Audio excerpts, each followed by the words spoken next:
new terrorist threats and tactics like the use of small drones. I want to thank Secretary Pompeo for hosting this meeting of foreign ministers on NATO's 70th anniversary. Over 7 decades, NATO has stepped up time and again to keep our people safe. And we will continue to stand together to prevent conflict and preserve peace. And with that, I'm ready to take your questions. Okay. We'll go to the gentleman in the front row. Thank you very much. Thank you.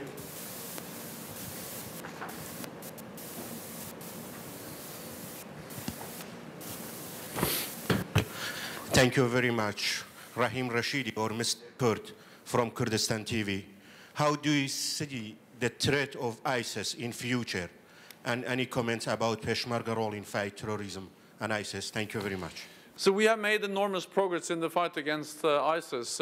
Just some months ago, ISIS controlled vast territories in Iraq and Syria. At some point, they controlled the territory equal the size of the United Kingdom and millions of people. Now they have lost control over all the territory they controlled. But ISIS is still a threat. ISIL has gone underground, and we need to continue our efforts to make sure that ISIS never returns in the way we saw ISIS a few months ago.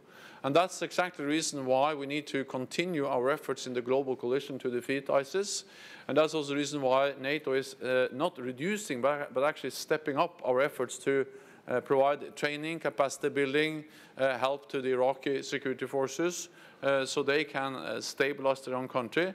As I said, one of the best weapons we have in the fight against terrorism is to build local capacity.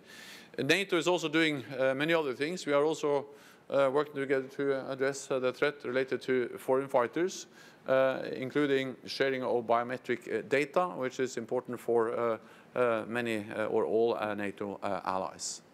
Okay, with Rustavi too. Can you put up your hand, please? Thank you very much.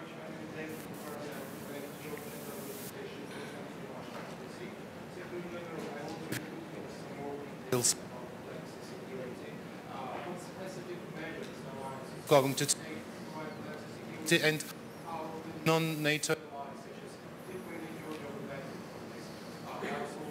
Thank you. So we are stepping up our efforts in the Black Sea. We just agreed, or the Black Sea region, we just agreed a package with more surveillance exercises and other issues which we strongly believe are relevant for the Black Sea region, and of course also then working with our partners Georgia and Ukraine. 3 NATO allies are literal states to the Black Sea: Turkey, Bulgaria and Romania, but also 2 close partners, Georgia and Ukraine, are Black Sea countries. We work with them now as we speak. One of NATO's naval standing groups are or is deployed in the Black Sea, and are actually exercising both together with Georgian naval forces and with Ukrainian naval forces. So this just shows that NATO has increased its presence in the Black Sea region with more naval presence. We have the multinational brigade in Romania, and we have also air policing in the region. So NATO is present, and NATO is strengthening the cooperation with our close partners, Georgia and Ukraine. Okay, we had New York Times at the back. Yeah. With Afghanistan, it would be down there. Okay, sorry. Technical difficulties. You mentioned with Afghanistan would be in together, out together.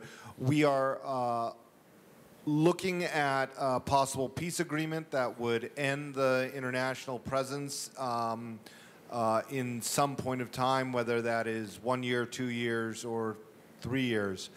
How should NATO ensure that the gains, the training it's done over the last 18 years stay in place, and that the partner forces that have been built up do not dissolve, as has happened in other countries?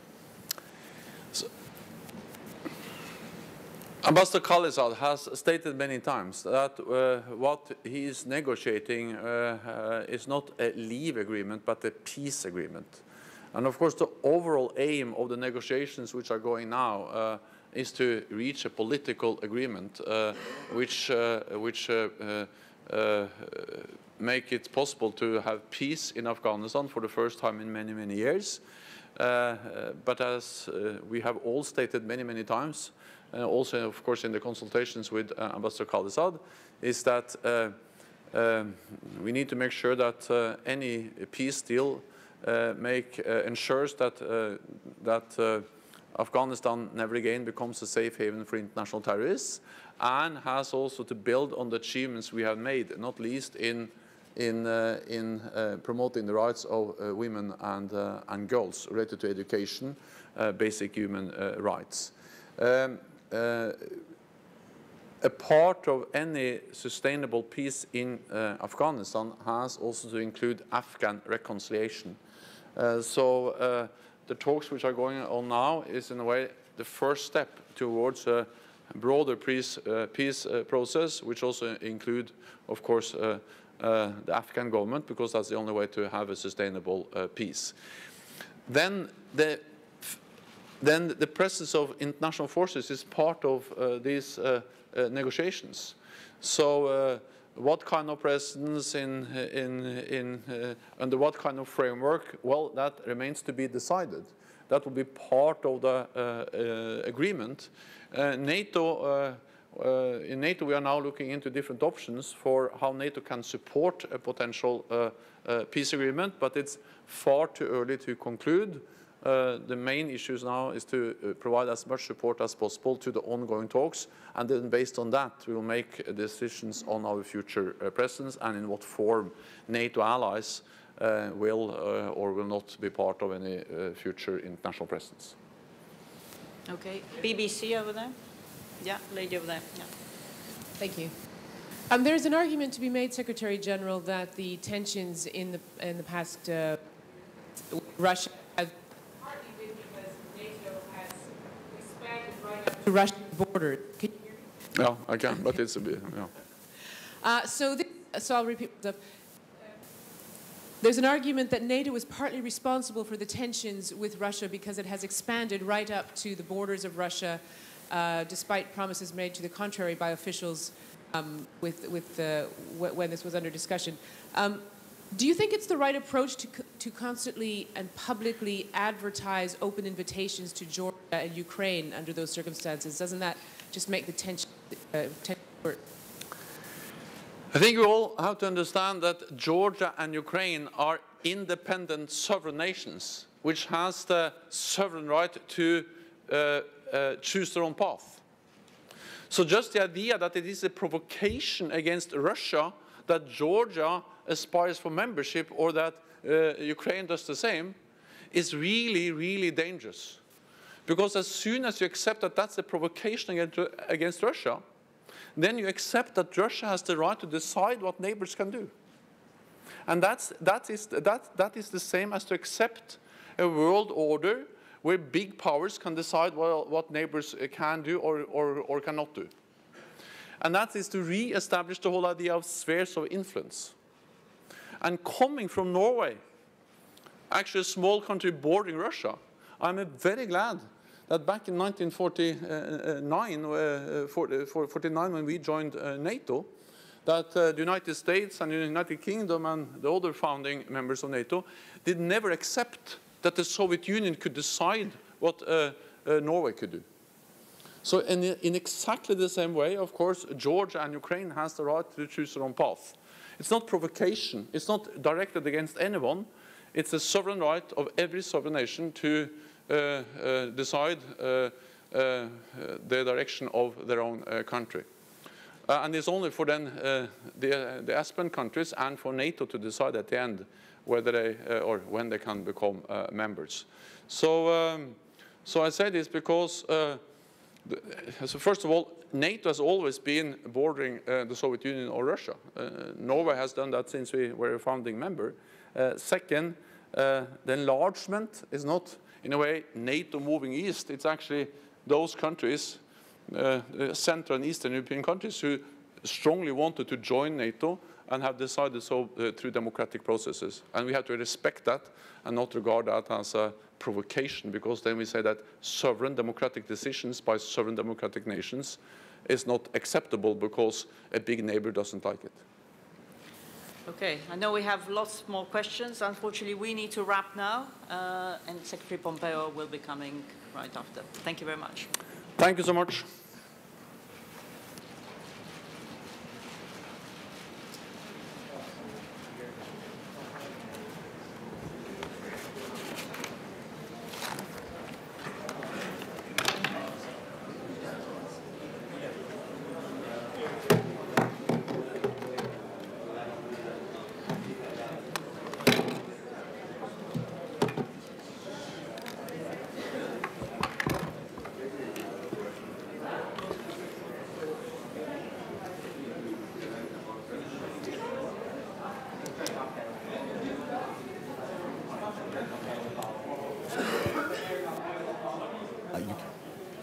You can't.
That's our earpiece that's on this issue. Can you just put it on?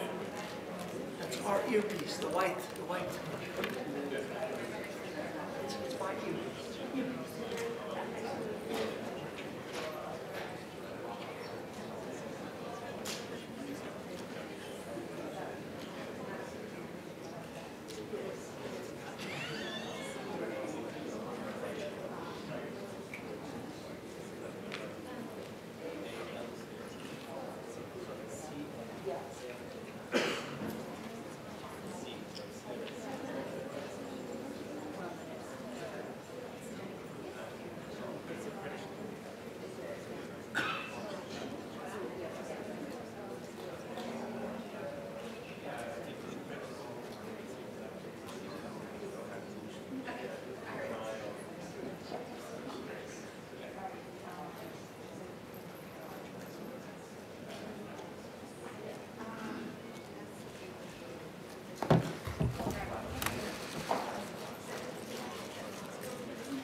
So good afternoon, everyone.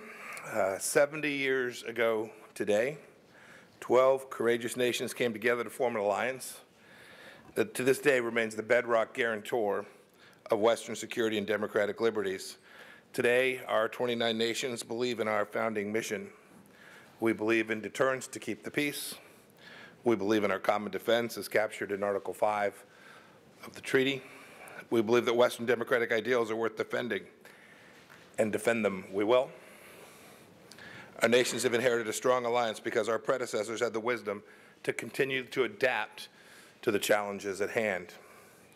And now it's our duty to adapt to the challenges like radical Islamic terrorism, cyber attacks, uncontrolled migration, Chinese strategic competition, and indeed, still, Russian aggression. Today we had wide-ranging, robust discussions. We took important decisions on urgent problem sets. Vladimir Putin harbors dark dreams of imperialism. This is evident from his invasions of Georgia and Ukraine and his meddling in Syria, and now in Venezuela. He wants to split our alliance and weaken our democratic resolve. In light of Russia's attacks on Western democracies, we agreed to improve our defenses against hybrid warfare, develop new strategies to deter it, and identify prompt and effective responses.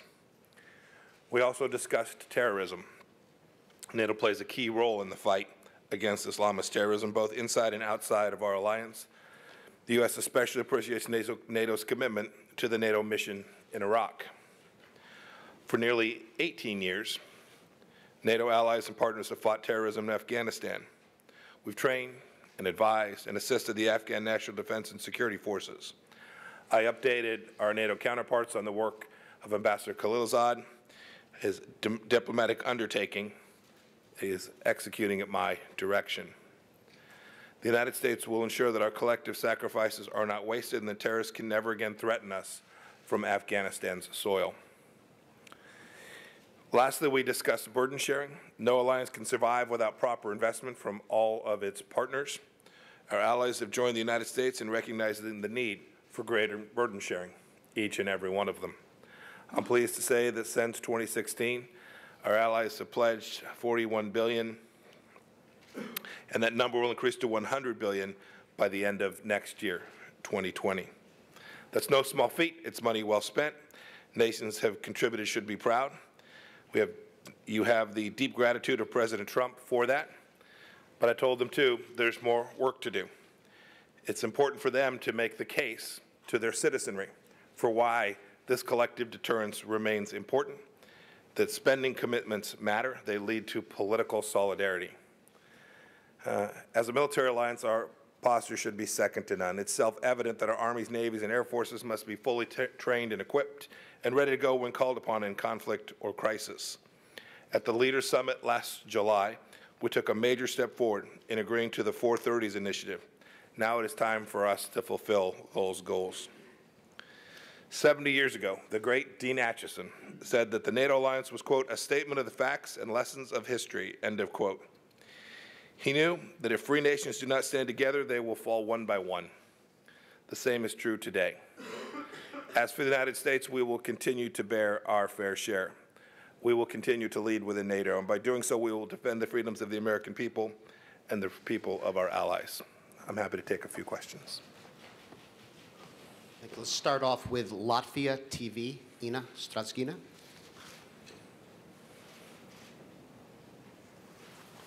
Thank you so much. Mr. Pompeo, Ina Stratsgina, Latvian television, seeing growing aggression of Russia, do you see that NATO presence in the Baltics is sufficient, or would you see even plans to strengthen it even more? So there's lots of discussion always at this meeting, at the summit, at the leaders' meeting last July, about proper allocation of resources. Where are the right places? Where do we need to do more? We've certainly talked about that as a geographic matter, so I don't have anything to add with respect to the Baltic states today. But it's not just a geographic matter. We've also talked about new challenges that face us, right? So telecommunication systems, infrastructure, cyber, hybrid warfare, things that aren't resolved by more troops sitting on the ground someplace, but which present risk to the Baltics, to all of Europe, to all the NATO partners, including the United States and Canada as well. So we're trying to make sure that our resources, our focus, are meeting the challenges of today. We talked a lot about it, the 70th anniversary, we talked a lot about the history of the founders of the 12 nations that began this important alliance, and the fact that it's now our time, the leaders of today, to take on the mantle and the challenges that the world presents to NATO today. Let's go to BBC. Barbara Plett-Usher. Test.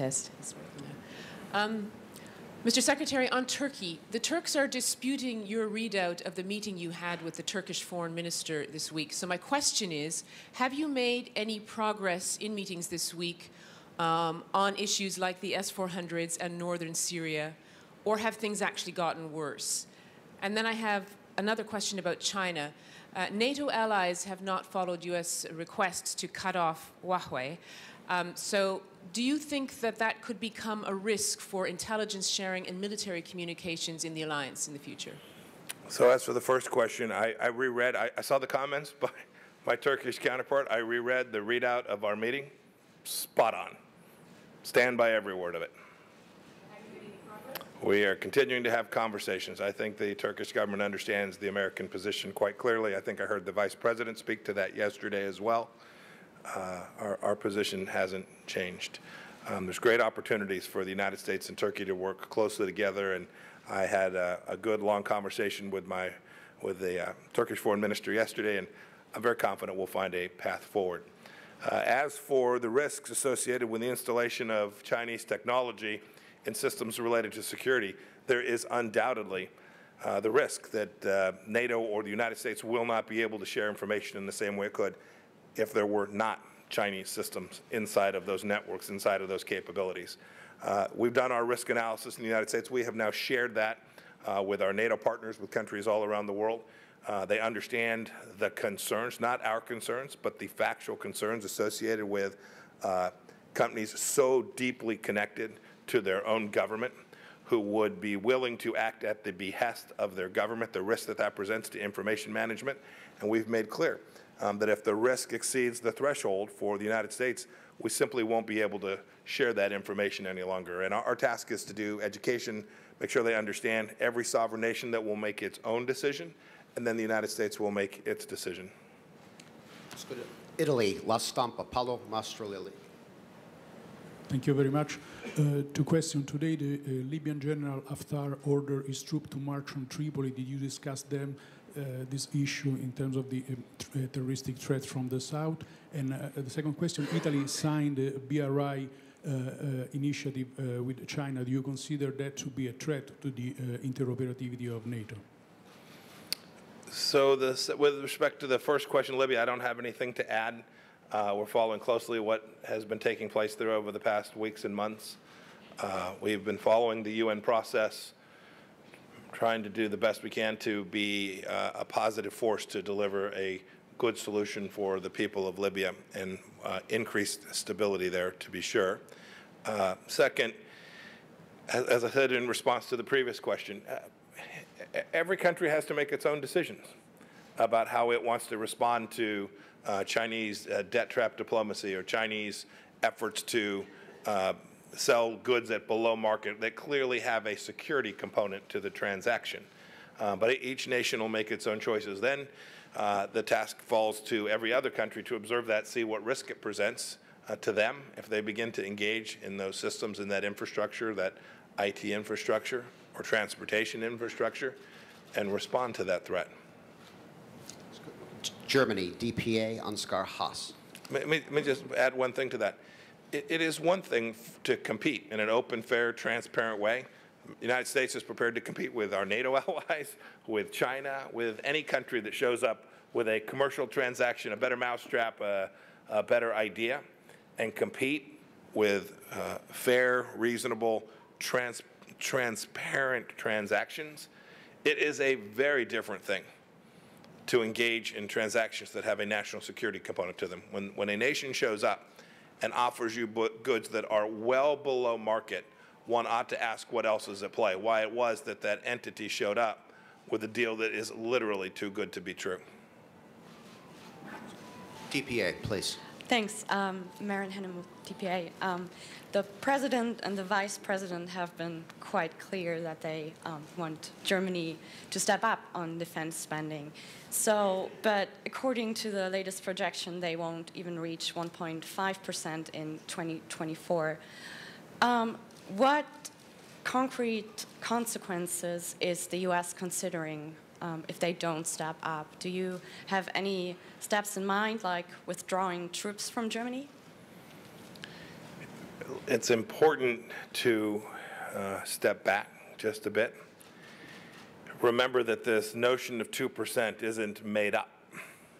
It wasn't created by this administration in the United States. It wasn't created by the previous administration in the United States. It was a commitment that every NATO ally agreed to in Wales. That includes Germany, who committed to that. So the promise that is being fulfilled is a promise that the German government made. So we're very hopeful. We're very hopeful that they will get it right, that they will understand that it is important for our collective defense, and we will urge them to continue to do so. We have Norway, Aftenposten.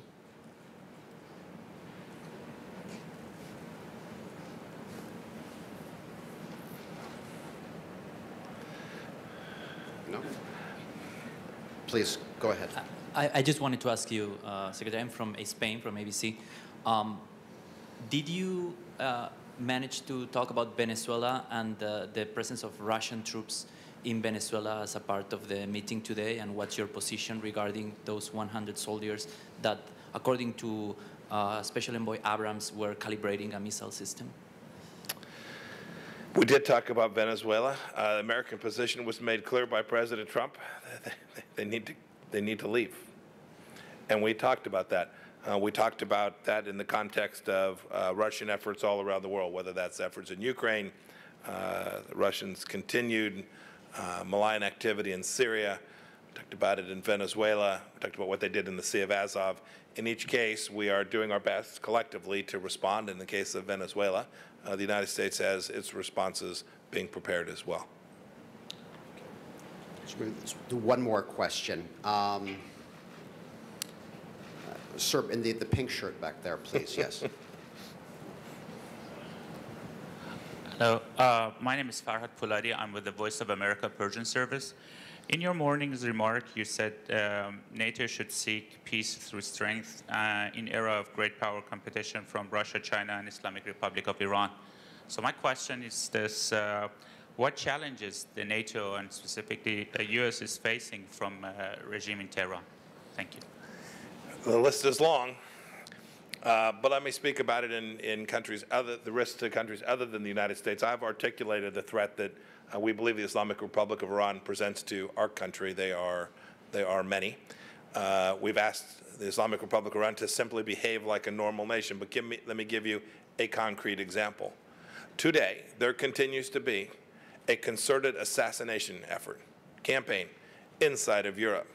We've seen it. You've seen European countries respond to this threat. This is real.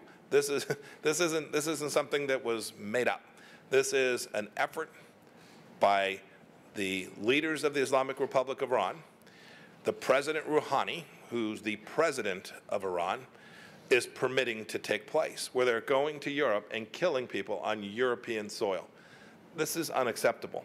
In Western Europe, to allow something like this to happen is just unacceptable. We are working with our partners all around Europe to make sure we all have the right information placed in the right place at the right time to reduce this risk and reduce this threat. But a second component of this is the deterrence effort, which is the undertaking that the United States is engaged in to reduce the capacity of the Islamic Republic of Iran to undertake precisely this kind of activity by sanctioning them in a way that forces them to have fewer resources so that they can create these risks around the world. I'll give you a second one we spent time on today. There are European foreign terrorist fighters sitting today in Iraq and in Syria that we now have to figure out a way to make sure do not return to the jihadi battlefield. The efforts that Iran is engaged in Syria fundamentally make that problem set more difficult. as do Iranian Shia militias that are not under the control of the Iraqi security forces in Iraq. That malign activity by Iran makes Europe, NATO countries, less secure. We talked about those. We talked about how we would collectively seek to approach them to reduce the risk to NATO members. Great. Thank you all very much for being with me today. Thank you, Mr. Secretary.